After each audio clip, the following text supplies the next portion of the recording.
कपिल जी, विकास जी, तेजेंद्र जी, यहाँ जितने भी आयोजक गण और मेरे राष्ट्रीय योद्धा मेरे समक्ष बैठे हैं, मैं सभी को नमस्कार करती हूँ।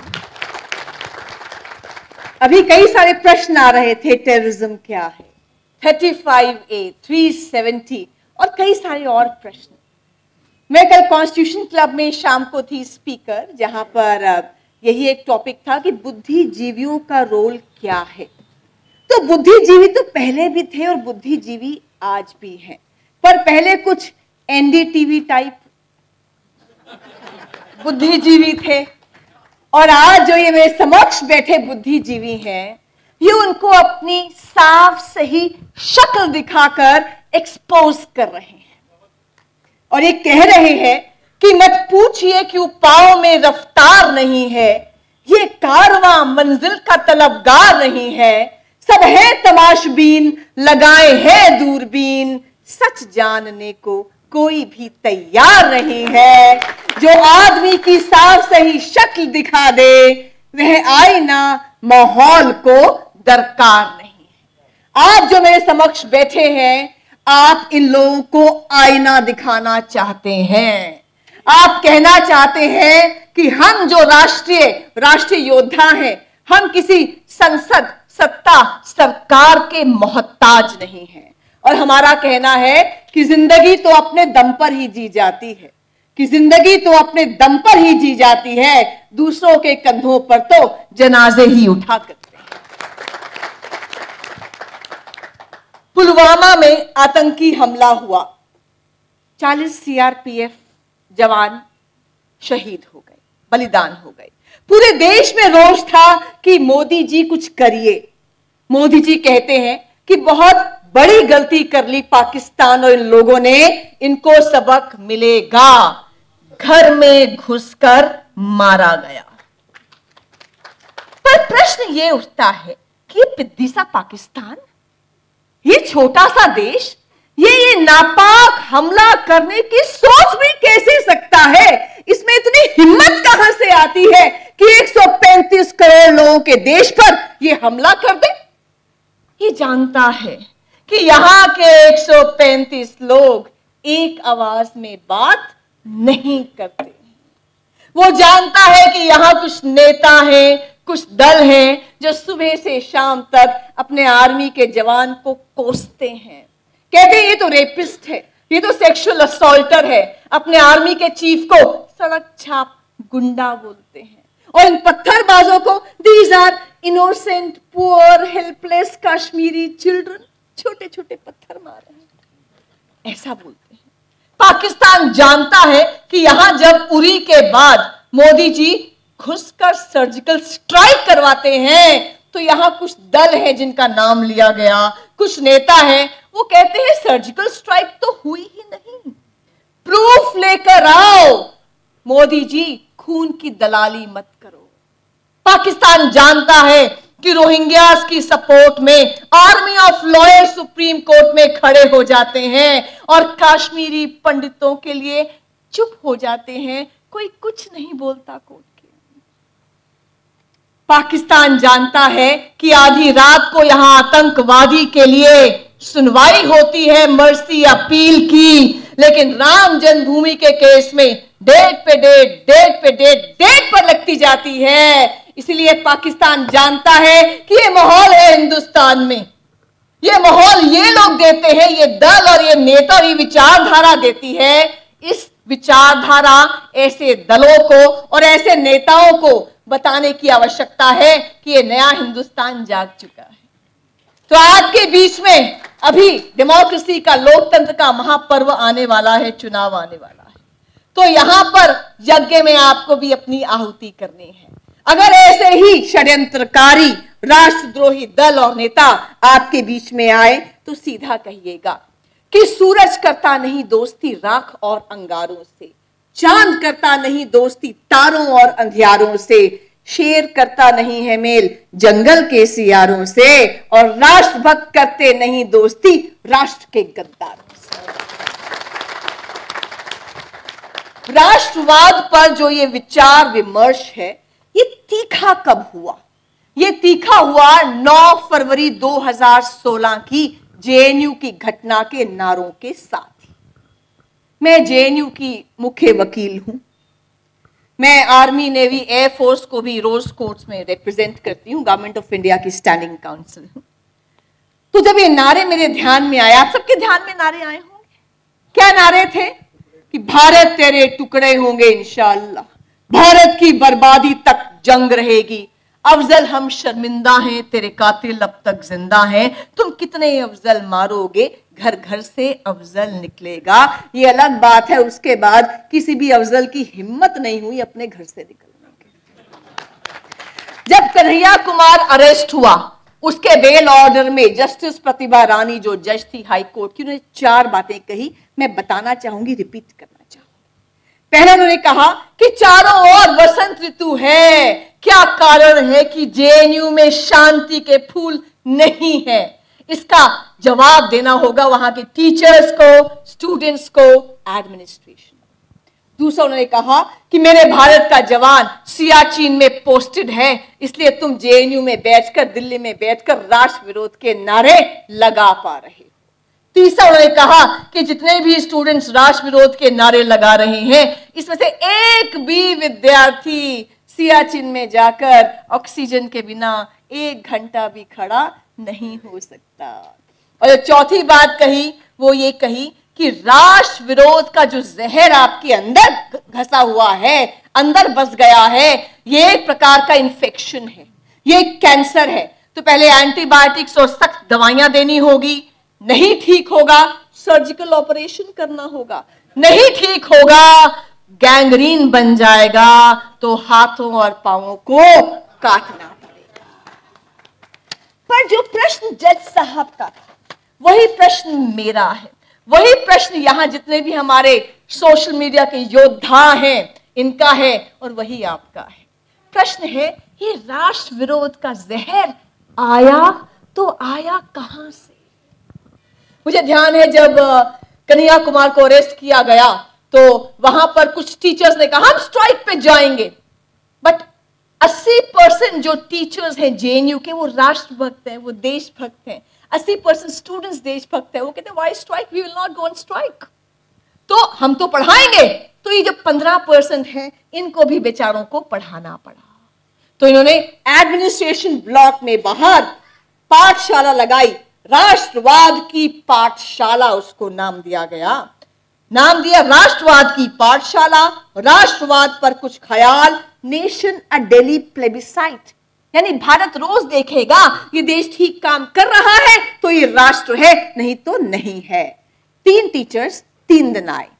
पहला टीचर आया, उसने कहा idea of nation, you know, it came to Europe about 300 years ago and it came to India about 200 years ago. So Britishers gave us the idea of nation, यानी ब्रिटिशर्स ने हमें राष्ट्र की अवधारणा बताई, हमें राष्ट्र बताया। हम केवल 200 साल पुराने राष्ट्र हैं।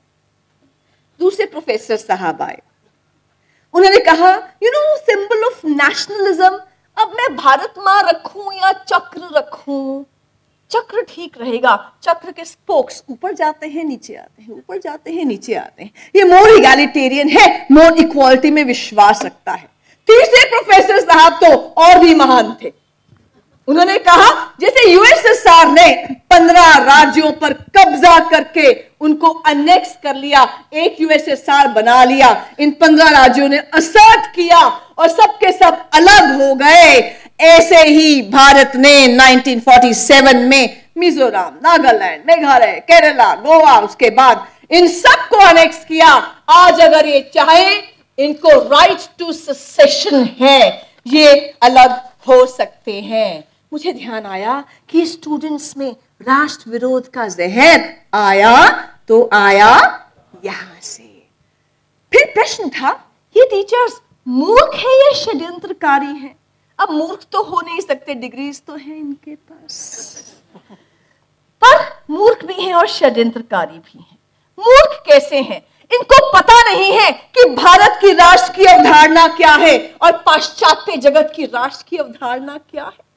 पाश्चात्य जगत, western concept of nation is totally different from Indian concept of राष्ट्र। वेस्टर्न कॉन्सेप्ट क्या है?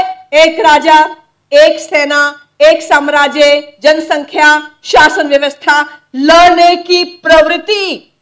पहले उन्होंने कहा राजा के नाम पे देश को एक करेंगे, राजा का बेटा राजा, राजा का बेटा राजा, ऐसा चलेगा। फिर उन्होंने कहा ईसाइयत के नाम पर देश को एक, पूरी दुनिया को एक करेंगे। नहीं कर पाए।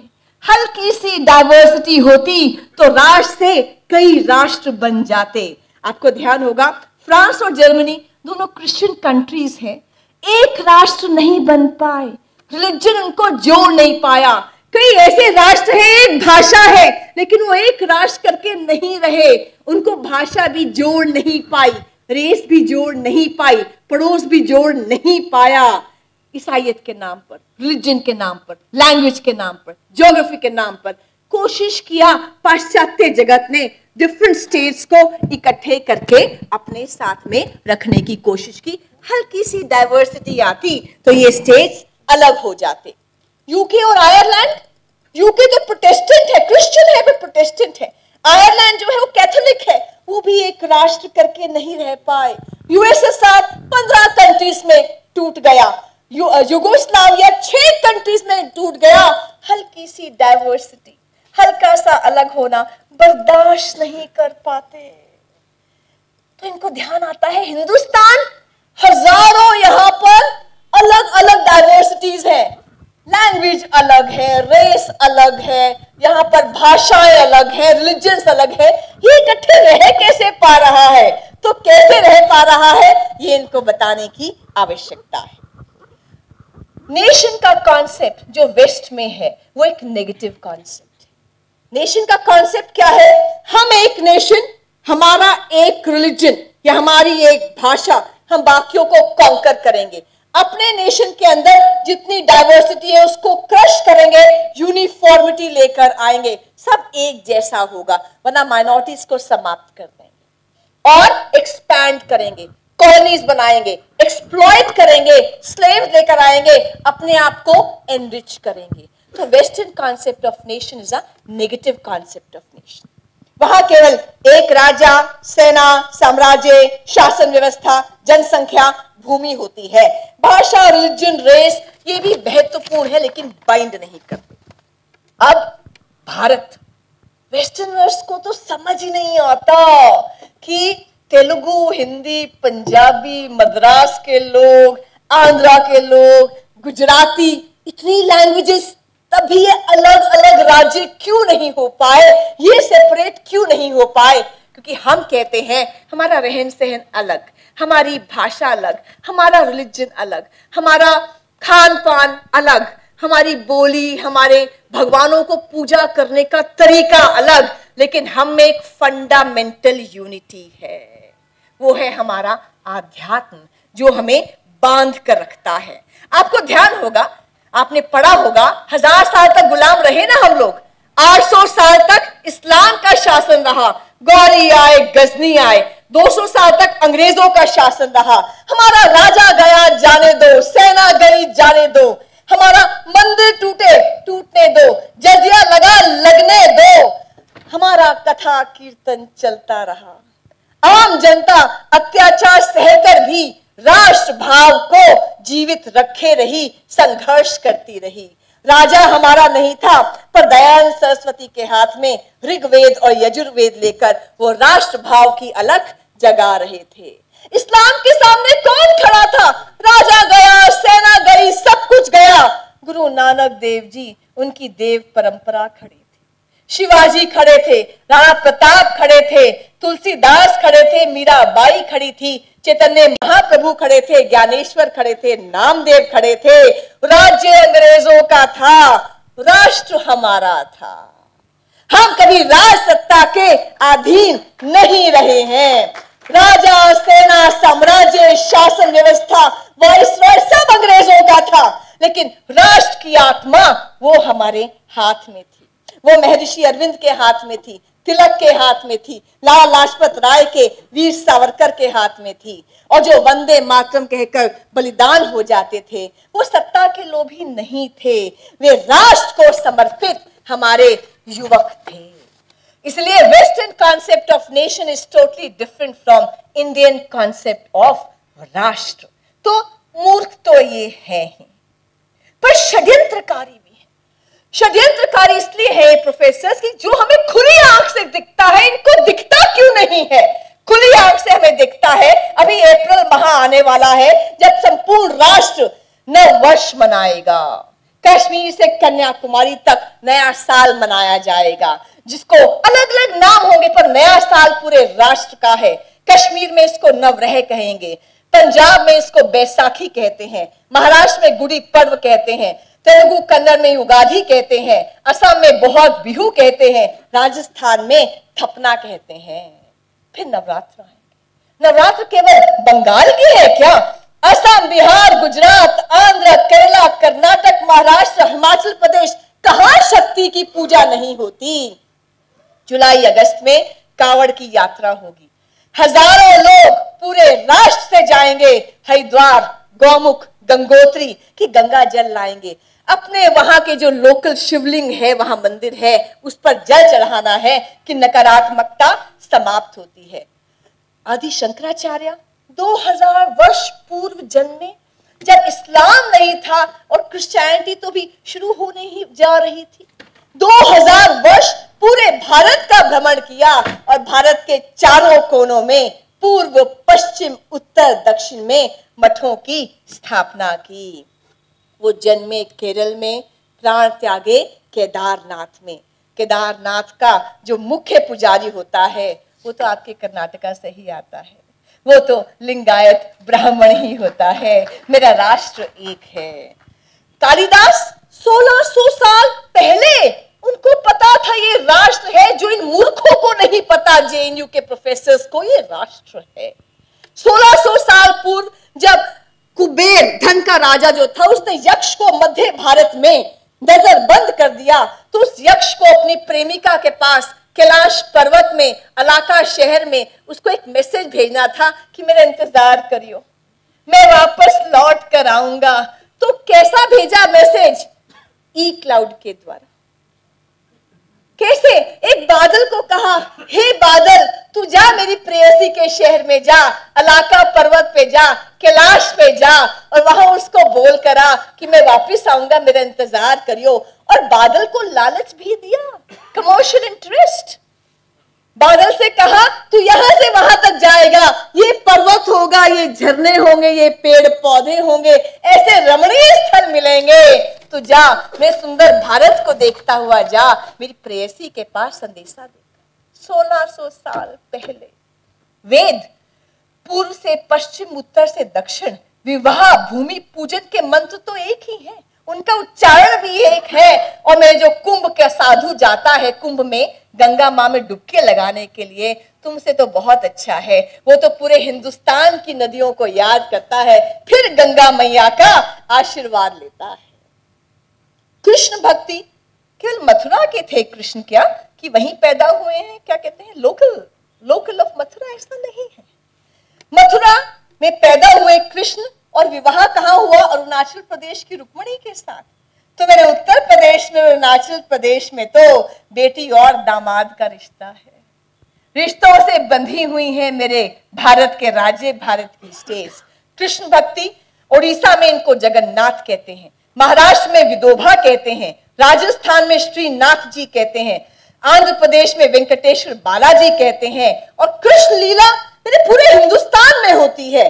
केरला में कथकली, यूपी मणिपुर में रासलीला, गुजरात में डांडिया। रिश्तों का संबंध है मेरे भारत के राज्यों के साथ। क्या कहते हो, नागालैंड मांगे आजादी, कृष्ण का अर्जुन, अर्जुन का भीम, भीम की पत्नी हिडंबा और उनका बेटा घटोत्कच नागालैंड से हैं। मायका है हिडंबा का, ससुराल है वो भीम का। भीम को ससुराल से अलग करोगे क्या? भीम को श्री कृष्ण से अलग करोगे, नागालैंड को यूपी से अलग करोगे? कर ही नहीं सकते, खुद ही अलग हो जाओगे इस देश से। असम की बोडो ट्राइब कहती है हम तो ब्रह्मा के वंशज हैं। अरुणाचल प्रदेश में परशुराम का कुंड आज भी विद्यमान है। और मेरे भारत की बेटी पार्वती ने कन्याकुमारी में तप किया, तपस्या किया, उस कैलाश मानसरोवर पे बैठे हुए शिव को पाने के लिए। ये मेरा समूचा भारत आपके सामने है, इसको खंड खंड करके मत देखिए, लाइए इसकी पूरी तस्वीर अपने सामने तो ध्यान आएगा। तन समर्पित, मन समर्पित और यह जीवन समर्पित, चाहते हैं देश की धरती तुझे कुछ और। भगत सिंह 23 मार्च 1931 को शहीद हो गए। पंजाब के लिए शहीद हुए नहीं, फांसी का फंदा चूमने से पहले उन्होंने याद किया महाराष्ट्र के मराठा शिवाजी को, याद किया मध्य प्रदेश की लक्ष्मीबाई को और कहा मेरा रंग दे बसंती चोला, इस चोले को पहन शिवाजी खेले अपनी जान पे, इसे पहन झांसी की रानी मिट गई अपनी आन पे, आज उसी को पहन के निकला हम मस्तों का टोला। इसलिए पूछा गया महर्षि अरविंद से क्या रिश्ता है आपका इस भूमि के साथ। उन्होंने कहा ये भूमि मेरी माँ है, मैं भूमि का पुत्र हूं। एक रिलीजन, एक लैंग्वेज, एक रेस हेल्पफुल है, नेशन के, राष्ट्र के कॉन्सेप्ट के लिए इसेंशियल नहीं है। तो राष्ट्रवाद, जिसको हम राष्ट्र भाव कहते हैं, ये होता क्या है?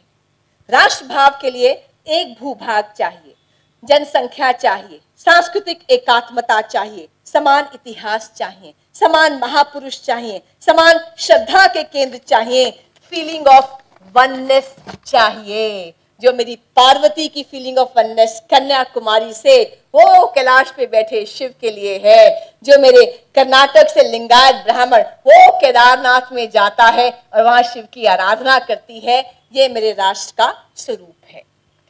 इंडोनेशिया गए कुछ लोग, इस्लामिक राष्ट्र है इंडोनेशिया, परंतु वहां विद्या की देवी सरस्वती को माना जाता है, वहां पर ज्ञान के देवता गणेश को माना जाता है, वहां प्राथमिक एक शिक्षा में सचरित्र रामायण पढ़ाई जाती है। उनसे पूछा गया you are an Islamic country, you have majority of people as Muslims, how come you are worshipping the Hindu devi devtas?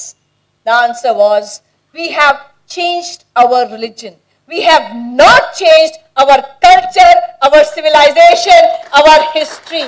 इसलिए राष्ट्र का जो भाव है वो भाषा, धर्म, मजहब से ऊंचा है। मेरा राष्ट्र सबसे ऊंचा है। अब भारत की समस्या क्या है?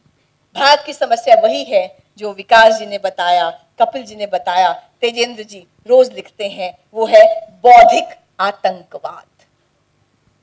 बौद्धिक आतंकवाद हम सबने सहा है। आप देखिए, मैं कुछ उदाहरण देना चाहूंगी जो एज लॉयर मैंने केसेस फाइल किए, फाइट किए और जीते हैं। हम जब बचपन में हमारे बच्चे स्कूल जाते हैं तो उसको ग से गाय नहीं, ग से गधा पढ़ाया जाता है। देखिए, गाय और गधा दोनों एनिमल्स है कि नहीं है? लेकिन आप देखिए आजकल की हमारे जो घरों की बहुएं भी होंगी, आप सामने से अगर गायें जाएंगी, आप हिंदी में क्या कहेंगे? बेटा गायें हैं, झुककर प्रणाम करो, आप उन्हें कुछ खाने को दो, हमारी माता होती है। अंग्रेजी आते ही क्या बोलोगे? C for cow, cow is an animal. तो भाषा अपने साथ संस्कृति भी लेकर आती है। तो ग से गधा पढ़ते पढ़ते ये 8वीं 9वीं 10वीं में आते हैं, वहां पढ़ाया जाता है Bhagat Singh he was a terrorist, militant, extremist. Higher education में दिल्ली यूनिवर्सिटी में बीए पास कोर्स में आते हैं तो प्राइम मिनिस्टर जो रहे मनमोहन सिंह जी, उनकी बेटी है उपेंद्र सिंह, उसने एक किताब कंपाइल की है एंशिएंट इंडियन हिस्ट्री, उसे पढ़ाया जाता है। ए.के. रामानुजन का आर्टिकल, रावण की छींक से सीता पैदा हुई, ancient culture in India.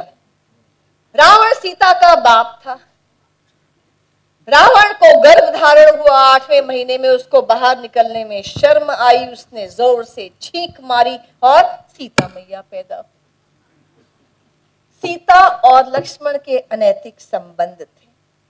Hanuman एक कामुक व्यक्ति था जो लंका के शयन कक्षों में विचरा करता था। ये पढ़कर किसका खून नहीं खौलेगा? दीनानाथ बत्रा जी का भी खून खौला, शिक्षा संस्कृति उत्थान न्यास का भी खून खौला।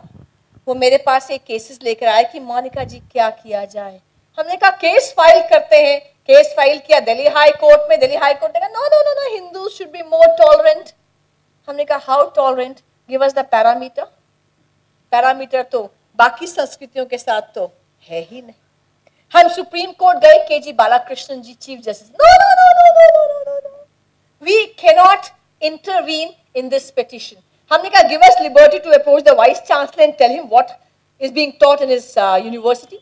हम वाइस चांसलर के पास गए, लगातार लगातार लगातार प्रयास किए, ये जितने भी कोर्स मटेरियल में ऑब्जेक्शनेबल पोर्शंस थे सबको हटा लिया गया, खत्म कर दिया गया। पर जब यहां तालियां बजती हैं तो मुझे वो सीन ध्यान आते हैं जब पैनल डिस्कशन में रात को चिल्लाते थे television channels, Talibanization of education. Education की बात की ना आपने, saffronization of education, Hindu fringe strikes again. रातों रात लगता है हमारे सिर पर दो सींग आ गए। क्या किया था हमने, ना काले झंडे दिखाए, ना पत्थर मारे, ना शीशे तोड़े, ना हाय हाय के नारे लगाए, सिंपली केस फाइल किया, फाइट किया और जीता। इसी में हम तालिबान हो गए। आवाज आती है this is freedom of speech. जब ये मार्क्सिस्ट फ्रीडम ऑफ स्पीच की बात करते हैं तो लगता है अंदर से कुछ कुछ हिल जाता है। लगता है जब ये विपक्ष में होते हैं तो फ्रीडम ऑफ स्पीच की बात करते हैं, और जब ये सत्ता पक्ष में होते हैं वेस्ट बंगाल और केरला में, ये फ्रीडम ऑफ स्पीच ही नहीं लेते, राइट टू लाइफ ही खत्म कर देते हैं। ध्यान कीजिए, सदानंद मास्टर जी, उनके भरे बाजार में दोनों टांगे काट दी मार्क्सवादियों ने।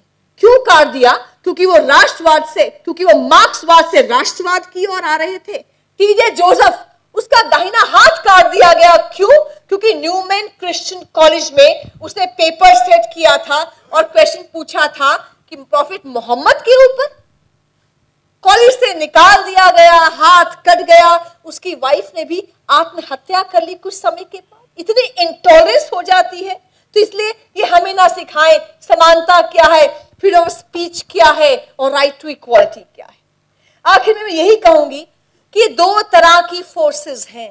एक बुद्धिजीवी है, लॉयर्स हैं, प्रोफेसर्स हैं, जर्नलिस्ट हैं। वो सभी क्या कहते हैं, वो है जो स्टूडेंट्स का ब्रेन वॉश करते हैं, जो राष्ट्र के विरोध के नारे लगवाते हैं, जो कहते हैं कि मैन वर्सेस वुमेन का नरेटिव सेट करते हैं, ब्राह्मण वर्सेस दलित की बात करते हैं, आर्य वर्सेस द्रविड़ की बात करते हैं।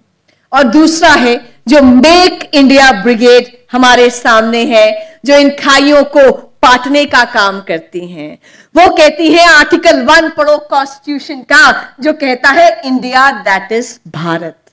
इंडिया दैट इज भारत मतलब ये आर्टिकल 1 ही नहीं पढ़ा गया पिछले 70 साल तक, बाकी पूरा का पूरा कॉन्स्टिट्यूशन पढ़ डाला गया।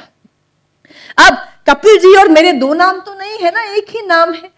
तो जर्मनी के, यूएसए के दो नाम तो नहीं है, एक ही नाम है। तो फिर इंडिया के दो नाम किस लिए हैं? इंडिया के दो नाम इसलिए है कि 1947 में इंडिया तो नवजात शिशु था, नया जन्मा बच्चा था। इसके दादा, नाना, चाचा, ताया कौन थे? इसके प्रेरणा स्रोत कौन थे? देखना हो तो भारत को देखो। भारत कौन? भारत जो हजारों साल पुरानी सभ्यता है, संस्कृति है। उसके मैं कहूंगी ABCD 4 वाक्य हैं। इसी को समझोगे तो भारत भी समझ लोगे, टेररिज्म भी समझ लोगे। पहला वाक्य है इसका, मेरे भारत का A है, ईशावास्यम इदम सर्वम। चारों ओर ईश्वर विद्यमान है, कण कण में भी विद्यमान है। आप में भी वही ईश्वर है, मुझ में भी वही ईश्वर है। लिविंग में, नॉन लिविंग में, चर अचर में, पेड़ पौधों में, इंसानों में, सब में एक ही ईश्वर विद्यमान है। दूसरा है ये ईश्वर भैया गरीबों का अलग है, अमीरों का अलग है, मुसलमानों का अलग है, हिंदुओं का अलग है, ऐसा तो नहीं हो सकता ना।